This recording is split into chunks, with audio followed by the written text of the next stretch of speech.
안녕하십니까. 저희 인천일보와 인천일보TV는 6.13 지방선거 민심 흐름을 파악해 독자와 시청자 여러분에게 신속히 전달하기로 했습니다. 6.13 지방선거 여론조사를 실시했는데요. 이번 조사는 국내 최정상급 여론조사 전문기관인 리얼미터에 의뢰해 진행됐습니다. 남북정상회담 이후 후보자 등록 신청일을 앞둔 시점에서 인천과 경기 유권자들의 표심을 살펴볼 수 있는 좋은 기회가 될 것으로 기대하고 있습니다. 오늘 그 두 번째 시간으로 경기도지사 여론조사 결과를 공개합니다. 6.13 경기도지사 선거를 앞두고 인천일보가 리얼미터에 의뢰 여론조사를 실시했습니다. 사실상 여야 후보 대진표가 확정된 가운데 실시된 첫 조사라는 점에서 결과에 관심이 쏠리는데요. 이재명 후보가 큰 지지율 격차로 독주하는 가운데 남경필 후보가 멀리서 추격하는 양상입니다. 최남춘 기자가 보도합니다. 차기 경기도지사 지지도는 더불어민주당 이재명 후보 53.6%, 자유한국당 남경필 후보 22.4%, 이재명 후보가 남경필 후보를 31.2%포인트 앞서가는 것으로 조사됐습니다. 다음으로 바른미래당 김영환 후보 3.7%, 민중당 홍성규 후보 1.5%, 정의당 이용우 후보 1.4% 지지율을 보였습니다. 지지 후보가 없거나 모르겠다는 응답은 16.6%였습니다. 정당 지지도는 더불어민주당이 50.9%로 가장 높고 자유한국당이 13.7%, 바른미래당 7.4%, 정의당 6.8%, 민주평화당 1.1%로 나타났습니다. 지지한 후보를 실제 투표 당일에도 반드시 찍을지를 알아보는 지지 강도 조사에선 이재명 78.6%, 남경필 73.9%로 두 후보 지지층의 결집도가 높게 나왔습니다. 지지 후보를 바꿀 수 있다는 대답은 두 후보 모두 20%대에 그쳤습니다. 문재인 대통령의 국정수행평가는 매우 잘함 45.4%, 잘하는 편 33.2%로 긍정평가가 78.6%를 기록했습니다. 반면 부정평가는 잘 못하거나 매우 잘 못한다는 반응을 합해도 16.0%였습니다. 이번 조사는 인천일보가 리얼미터에 의뢰해 5월 8일과 9일 이틀 동안 경기도 거주 만 19세 이상 성인 남녀 1,031명을 상대로 무선 가상번호 60%, 유선 RDD 40% 혼용 방식으로 이루어졌습니다. 응답률은 3.9%, 표본 오차는 95% 신뢰 수준의 표본 오차 플러스 마이너스 3.1%포인트입니다. 자세한 내용은 중앙선관위 홈페이지에서 확인할 수 있습니다. 인천일보TV 최남춘입니다. 6.13 지방선거 경기도지사 선거와 관련한 여론조사 결과 리포트 보셨습니다. 그럼 전문가 모시고 보다 깊이 대화를 나눠보도록 하겠습니다. 인하대학교 정책대학원 박상병 교수, 여론조사 전문기관 리얼미터의 권순정 조사분석실장 두 분 스튜디오에 모셨습니다. 두 분 안녕하십니까? 안녕하십니까?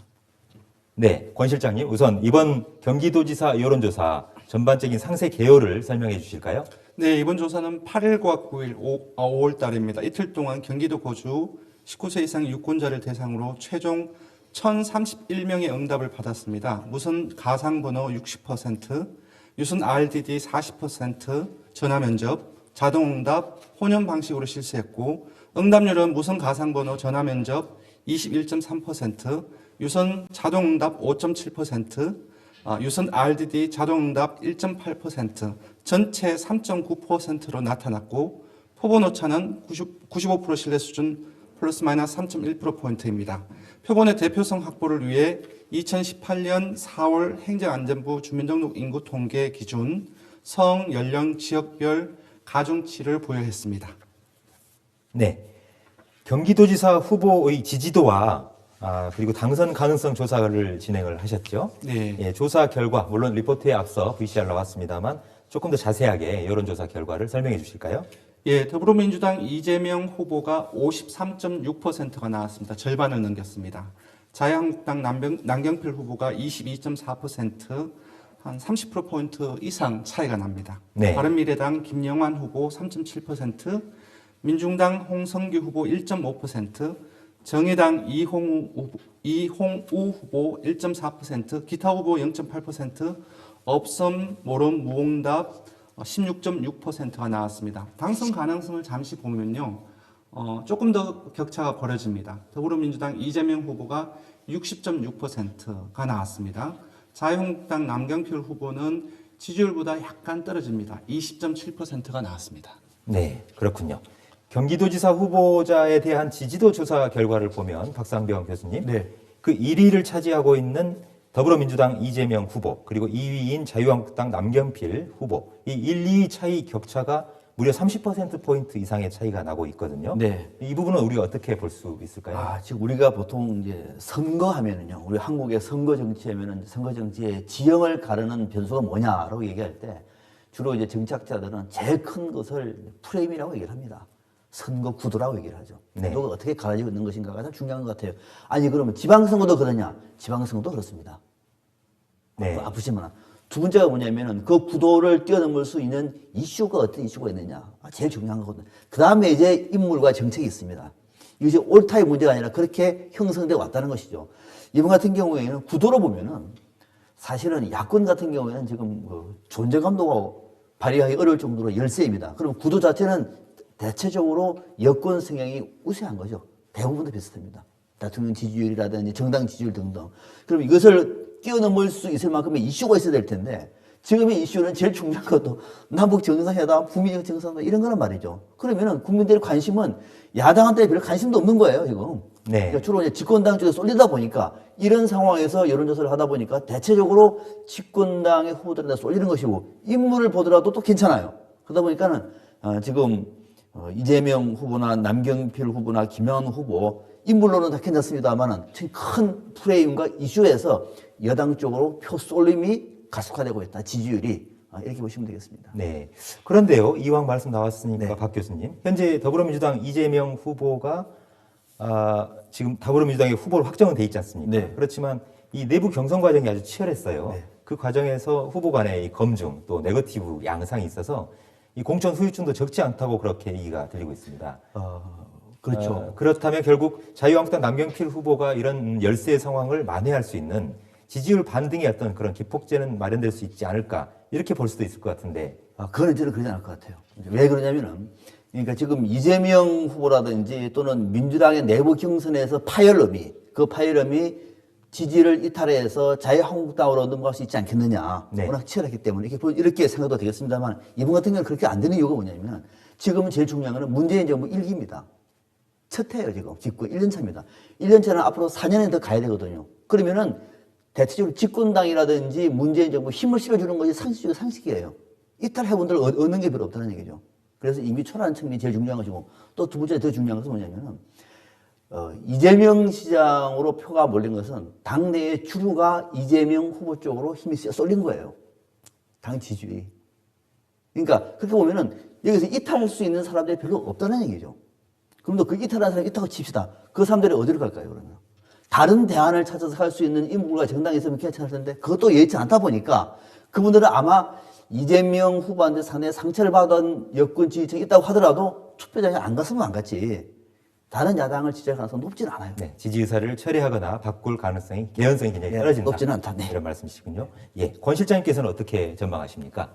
저도 동감합니다. 동감하십니까? 근데 뭐 지금 선거연대 얘기가 나오고 있습니다. 그러니까 선거연대가 되지 않았을 경우에 이재명 지지층이 떨어진다 할지라도 비슷한 의견을 저도 가지고 있고 만약 선거연대를 한다고 하더라도 기본적으로 지지율 자체가 아무리 합쳐봤자 지금 보면은 자유한국당 남경필 후보가 22.4% 그리고 바른미래당 김영환 후보가 23.7% 합쳐봤자 20%대 중반이고 여전히 한 30%포인트의 차이가 납니다. 그래서 기본적으로 선거연대를 해도 질 가능성이 높지 않나 그렇게 생각이 듭니다. 네, 선거연대 얘기를 하셨는데 지금 이를테면 이 중도 또는 보수 진영에서 야권 연대를 할 가능성 이 부분을 염두에 두고 말씀하신 것 같아요. 그렇죠. 네. 그러면 결국 경기도에서는 자유한국당 남경필 후보와 바른미래당 김영환 후보 두 후보가 연대를 했을 경우에 그럼에도 불구하고 더불어민주당 이재명 후보를 대적하기에는 넉넉지가 않을 것 같다. 넉넉지가 네. 않는 상황이다. 김영환 후보가 어느 정도 지지층을 결집시켜주고 그리고 남경필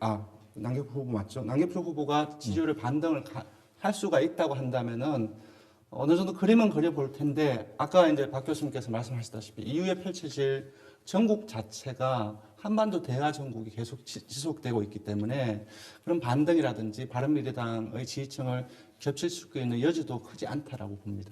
그렇다고 본다면 자유한국당이나 이 바른미래당에서는 사활을 건 어떤 선거가 될 텐데요.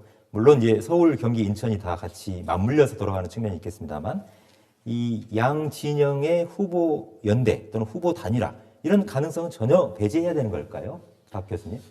우리 정치에서 뭐 전혀라고 하는 것은 참 말하기 어렵습니다만 사실상 거의 없다고 봐야 되죠. 사실상 거의 없다. 예, 이게 아마 정확한 표현인 것 같아요. 왜 그러냐면 두 가지 때문에 그렇습니다. 하나는 바른미래당은 당 중앙 차원에서 이 자유한국당과의 후보 단일화에 대해서는 아예 선을 그었습니다.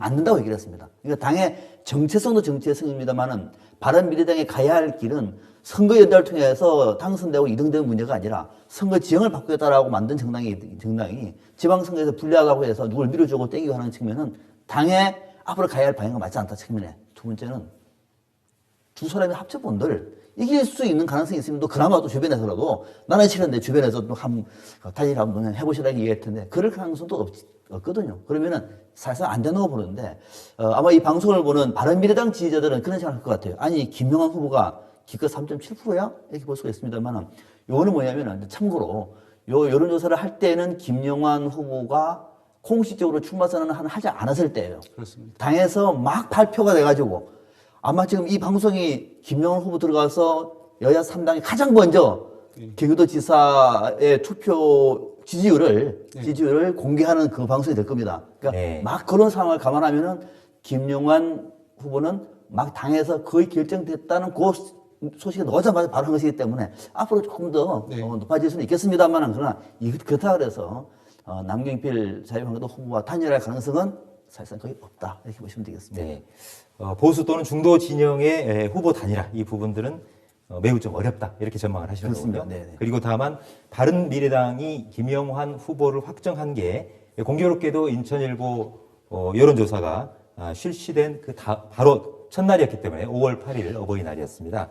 충분히 이 유권자들에게 또는 조사 대상자들에게 알려지지 않은 상황 이런 부분들도 감안을 해야 된다 이런 말씀으로 이해하면 되겠네요. 네, 그렇습니다. 네. 이재명 더불어민주당 후보와 관련된 부분 한 가지만 더 짚고 가죠. 이재명 후보를 둘러싼 상당한 의혹들이 제기돼 왔어요. 예를 들면 뭐 해경궁 김씨다, 또 성남시 공무원 임용 관련한 어떤 그 의혹도 있었고요. 또 같은 당인 그 지광근 의원의 이 예비 후보 사퇴 촉구 기자회견도 있었어요. 이에 대해서 이재명 후보 측에서는 어떤 입장인지 또 어떤 답변이나 반응을 하고 있는지 혹시 박 교수님께서 좀 접하신 바가 있으신지요? 그러면 이거는 이제 당에서는 우리가 일상적으로 있을 수 있는 이게 옳고 그름의 문제가 아니라 당에서 일상적으로 있는 문제는 어느 정당이든 지방선거 앞두고서 그런 문제가 있을 수 있습니다만 제일 큰 변수는 공무원 주변에를 임명하는 문제도 논란이 있을 수 있는 건데 제일 큰 문제는 이제 해경궁 얘기인데 이거는 지금 아마 검찰에서 조사를 하고 있을 뿐만 아니라 이재명 후보 쪽에서도 분명히 사실이 아니라고 이미 얘기를 했어요. 사실이 아니고 관련자들을 검찰에 고발하겠다까지 얘기했습니다. 그러면은 이거는 더 이상 확산되기 어려운 거죠. 새로운 팩트가 나와가지고 봐라 해경궁 김 씨가 맞는 건 아니냐 뭐 이렇게 얘기하면은 변수가 될 수가 있겠습니다만 그런 변수가 없고 본인은 아니라고 얘기했고 검찰이 수사 중인데 새로운 사실이 없는 한 이것이 큰 변수가 돼가지고 판세에 영향을 미칠 가능성도 별로 없다 이렇게 봅니다. 그렇군요. 권 실장님, 그리고 이번엔 자유한국당과 바른미래당 한 가지만 좀 짚고 가죠. 자유한국당 남경필 후보는 이제 지사직을 일단 내려놓고 이제 후보 자격으로 뛰고 있지 않습니까? 네. 바른미래당도 5월 8일 김영환 후보를 전격적으로 전략 공천하고 네. 본격적으로 이제 시동을 건 상태인데요. 지금 이 약 30일 정도 남았기 때문에 네. 자유한국당과 바른미래당으로서는 정말 사활을 건 선거운동을 하리라고 예상이 되는데 과거에 어떻습니까? 그 사례들을 본다라면 이 기간 동안에 충분히 지금 밀리고 있는 이 여론전에서 네. 이걸 좀 뒤집을 수 있는 어떤 그런 그 모멘텀들이 발생할 수 있는 그런 여지는 없을까요? 예전에는 그런 얘기가 많았습니다. 그 중앙 이슈 자체가 지방선거에 직접적인 영향을 미쳐서 그 후보들의 지지율에 영향을 많이는 안 미치는 것이다. 그런 얘기가 많이 나와서 요번에는 기자들이 많이 그 전화를 합니다. 요번에도 그럴 것이냐. 근데 아니라고 말씀드렸어요. 왜냐하면은 그때 상황하고 지금은 너무 다르다. 하나가 다른 것이 뭐냐면은 여야가 어느 정도 비슷한 경우에는 그것이 가능한데 한쪽 그러니까 지금 자유한국당을 비롯해서 국민의 신망들을 너무 많이 잃었기 때문에 딛고 설 수 있는 반등의 기반 자체가 너무 약하고, 두 번째로는 전국 현안을 봐야 될 것 같아요. 남북 정상회담의 부분들, 그러니까 한반도 대화 정국의 영향이 너무나 크다. 일례로 말씀드리면은 남북 정상회담을 기점으로 해서 이전하고 이후를 보면은 전체적으로 이제 광역 수준에서 지지율이 여당과 그 이 후보 간에 한 10%포인트가 벌어졌습니다. 이 말은 뭐냐면은 6월 12일 당일에도 이 대화 정국의 효과가 북미 정상회담이 성공적으로 끝난다고 한다면 효과가 미칠 것이라는 것을 암시하는 것이라고 봅니다. 그렇다고 했을 때 남경필 후보의 어떤 반등, 바른미래당의 어떤 지지층 결집을 통한 어떤 대여 전선이 보다 어떤 강화가 되는 가능성은 낮지 않을까 그렇게 전망합니다. 제가 조금 추가하면은 네. 이제 경기도도 그렇고 아마 인천도 그렇고 그냥 수도권이 대부분 그런 건데 두 가지 변수가 지금 생각할 수 있는 대목은 남북 정상회담 이후에 북미 정상회담이 바로 선거일 직전에 하루 전날 열려요. 그렇죠. 이건 어마어마한 변수죠, 사실은. 그리고 우리가 선거 당일 날에는 북미 정상회담의 성과물들이 속속 전해지면서 나름대로 평가를 할 때는 부분입니다. 그러면 이때쯤 돼서 만약에 좋은 성과가 나올 것 같습니다만 그렇지 않을 경우 기대만큼 아니네라고 할 수도 있는 거거든요. 그런 변수를 그럴 경우는 어떻게 될 것인가의 문제 하나만 있는 거죠. 네. 두 번째는 또 어떤 변수냐면은 이 정도 되면은 우리가 대체적으로 국민들은 표가 한쪽으로 쏠리는 것보다는 견제를 하려고 하는 성격이 강해요. 견제 심리. 이번에도 문재인 정부 1년 평가거든요. 잘하는 건 좋지만은 더 잘하기 위해서 어떻게 될까요? 더 힘을 실어주는 것도 됐지만은 어떻게 보면 대한야당한테 힘을 실어주는 것도 견제 힘이 될 수가 있는 거거든요. 근데 지금은 다행히 야당이 두 개지 않습니까? 네. 지금은 김용환 바른미래당 후보가 3.7, 자유한국당의 남경필 후보가 22.4 이렇게 큰 차가 납니다만 앞으로 만약에 바른미래당 후보가 더 지지율이 올라가가지고 남경필 후보하고 비슷비슷해진다라고 말하면은 양쪽이 한 20%가 된다 칩시다. 20% 이렇게 될 경우에는 양쪽 지지자가 정말로 될 만한 사람의 힘을 실어줄 경우에는 약간 판세가 흔들릴 수가 있어요. 네. 이럴 변수도 분명히 선거 정치는 있습니다. 특히 국민들이 많은 선거의 내용을 알고 투표를 한 것이기 때문에 이럴 가능성도 정치학적으로서는 나름대로 배제할 수는 없다. 이번에는 그게 큰 영향을 미칠까 아닐까라고 하는 것은 두고 봐야 되겠습니다만 그런 변수가 있을 수 있다는 것도 분명히 우리가 좀 직시할 필요가 있습니다. 네. 선거 결과 정말 그 말씀대로 뭐 흥미진진한 결과가 나올 수 있을 것 같은데요. 그렇지만 일각에서는 이 전반적인 여론 흐름으로 보면 자칫 뻔한 결과가 나올 것 아니냐 이런 그 전망이 우세하기 때문에 문제는 오히려 투표장으로 끝까지 참여하는 유권자들이 적을 수도 있다. 즉 투표율이 저하가 될 수 있을 것이다. 이런 전망도 나오고 있거든요. 그러면 여론조사와는 달리 실제 투표 결과는 매우 다른 양상으로 나올 수도 있다. 이런 전망을 내놓는 전문가들도 있던데요. 권 실장님께서는 그런 전망에 대해서 동의하시나요? 저는 조금 다릅니다. 그러니까 일단은 지금은 이미 한쪽을 기울어졌기 때문에, 그러니까 20, 30대 현 정부 여당을 지지하는 연령층에서 이미 될 것이기 때문에 참여 안 할 것이다 이런 논리에 기반한 것인데, 사실 투표율은 한쪽만 보면 안 됩니다. 야권도 봐야 됩니다. 기본적으로 야권에 대한 제가 볼 때는 신뢰라든지 그런 부분들이 남북 정상회담을 경과하면서 훨씬 더 악화가 되어 있습니다. 그러니까 바꿔야 한다라는 생각들이 정부 여당이 기울어졌기 때문에 투표를 안 할 것이다라는 것보다는 바꿔야 한다는 그 동기 때문에 오히려 더 투표율이 높아질 가능성도 배제할 수 없다고 봅니다. 오히려 투표율이 높아질 수 있다. 네. 그렇게 보신다 이건요. 그러면 지금 권 실장이 말씀하신 부분하고 연관이 되어 있는 것 같습니다만 이번 여론조사에서도 선거 후보들에 대한 유권자들의 지지 강도 조사가 있었죠. 그렇습니다. 네, 그 부분을 좀 설명해 주시죠. 예, 인천도 했는데 이번 경기에도 했습니다. 왜 이 조사를 했냐면은 어떻게 물었냐면은 끝까지 6.13 때까지 투표할 것이냐 그 사람한테. 그리고 그렇게 물었는데 왜 이 조사를 했냐면은 기본적으로 만약에 끝까지 투표 안 할 수도 있다라는 응답이 많이 나오면은 지지율이 많이 바뀔 여지가 있는 것이죠. 결과를 말씀해 드리면은 이재명 지지층에서는 6.13일 끝까지 투표하겠다는 것이 78.6%가 나왔습니다. 남경필 지지층은 73.9%가 나왔습니다.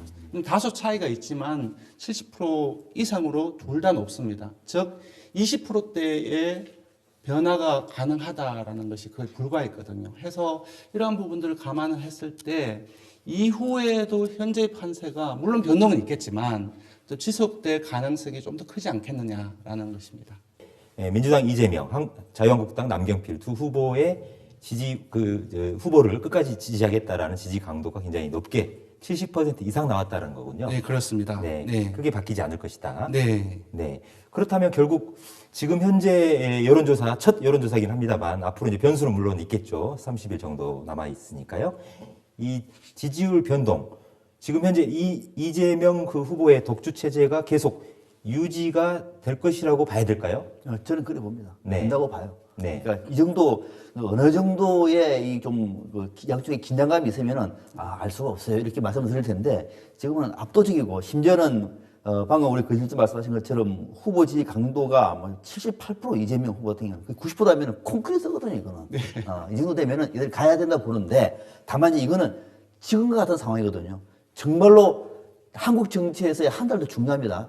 만약에 이를테면은 남북 정상회담이라든지 북미 정상회담 관련 새로운 소식이 나온다든지 또는 앞서 말했던 뭐 이재명 후보나 남경필 후보 쪽에서 또 새로운 변수가 나온다든지 이럴 경우에는 그건 아니지라고 할 수도 있는 거거든요. 그러니까 그런 거는 우리가 배제할 수는 없겠습니다만 지금 이 분위기대로 간다고 하면은 이재명 후보의 독주 체제에는 크게 흔들리지 않을 것이다 이렇게 보는 겁니다. 조금 더 그 수치로 말씀해 드리겠습니다. 아까 지지 강도를 지지율로 환산해서 말씀드리면 이재명 후보를 바꿀 수 있다는 사람들이 전면적으로 남경필 후보한테 다 간다라고 했을 때 이재명 지지층의 최종 최악의 지지율은 42.1%입니다.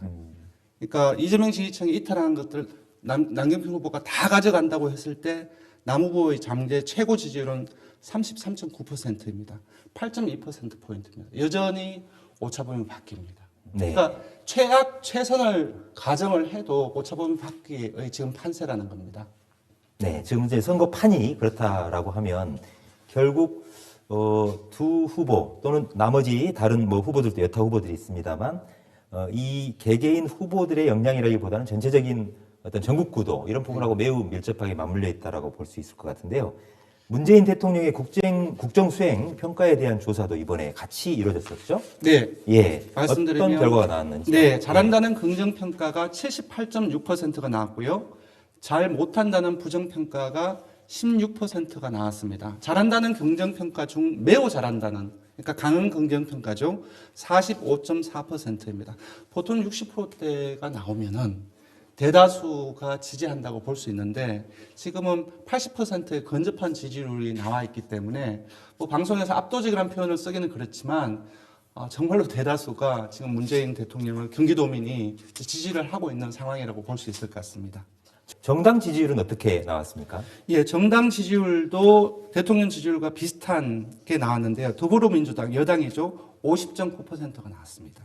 자유한국당이 13.7%가 나왔고요. 바른미래당은 7.4%, 민주평화당은 1.1%, 정의당은 6.8%, 기타정당 2.4%, 없음 15.5%, 모름 무응답 2.2%가 나왔습니다. 네. 결국 박 교수님 어떻습니까? 이 대통령의 지지율이 높고 또 지금 현재 집권 여당에 대한 이 경기도민들의 지지율이 굉장히 높아요. 네. 그러면 결국 경기도지사 선거 판세에도 결정적인 영향을 미친다고 봐야 되겠죠. 이미 지금 미치고 있는 것이고 앞으로 달라질 가능성이 별로 없다고 봐야 되는 거죠. 달라질 가능성이 낮다. 별로 없다. 왜냐하면 네. 지금 이 정도 됐는데 경기도지사 지지율은 큰 차이가 났지만은 지금 문재인 정부 또는 문재인 대통령에 대한 지지율이 점점 떨어지고 있다. 그러면 이거 큰 변수가 될 수 있어요. 네. 근데 그것이 아니라 지금 방금 말씀하신 것처럼 78.6%가 잘한다고 얘기하면은 역대 정부에서 집권 1년차에 이렇게 높은 지지를 나온 거는 그게 처음이에요. 네. 근데 앞으로 더 좋아질 가능성이 높아 보여요, 또. 왜냐하면은 선거 바로 첫날에 북미 정상회담이 있습니다. 그렇죠. 이렇게 가버리면은 이 판세가 더 높아지기 때문에 다른 변수는 없는 거죠. 다른 변수는 없는 것이고 여기에 대해서 이제 큰 구도가 이게 작성이 되어버리면은 따라가는 후보는 사실상 2위 싸움이 오히려 관전 포인트라고 얘기할 수 있을 정도로 이 정도가 된다면은 대세는 전혀 흔들리지 않을 것이다. 오히려 더 좋아질 수도 있다 이렇게 보는 겁니다. 그렇군요. 네. 그리고 이번 조사에서요, 권 실장님, 그 네. 연령별 지지율 또 지역별 어떤 지지율 추이 이런 부분들도 면밀하게 조사가 됐던 것 같은데요. 예, 세부적으로 봐도 이재명 후보의 지지율이 매우 높습니다.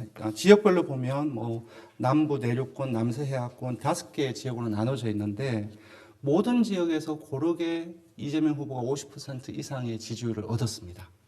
반면 이제 남경필 후보 같은 경우는 남서해안권에서 부천시, 안양시 이쪽입니다. 15.4%로 가장 낮았고요. 나머지 4개 지역에서는 20%대 초반 또는 20%대 중반이 나왔습니다.